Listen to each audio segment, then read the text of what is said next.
s'il y a un accident nucléaire, quelles sont les conséquences? Les conséquences, elles sont tellement énormes qu'elles sont inassurables. Le nucléaire est inassurable.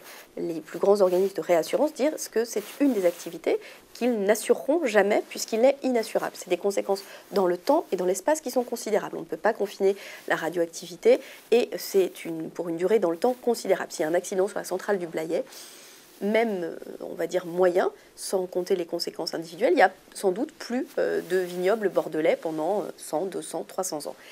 Est-ce que ce risque-là, on doit le prendre?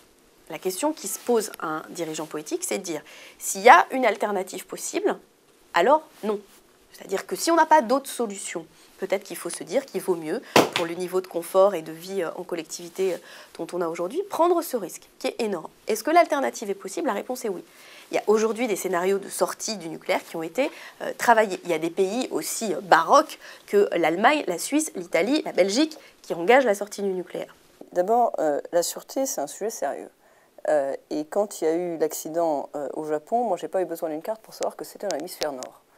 C'est fastoche, c'est un petit peu bas. Oui, mais figurez-vous que ça a son importance, parce que quand on sait que les vents tournent à l'intérieur d'un hémisphère, aller mettre le Japon dans l'hémisphère sud... Je ne l'ai pas mis dans l'hémisphère sud, j'ai fait un lapsus, mais si vous êtes parfaite et que ça vous arrive jamais, formidable, je suis très heureuse. Simplement, c'est mieux de le reconnaître.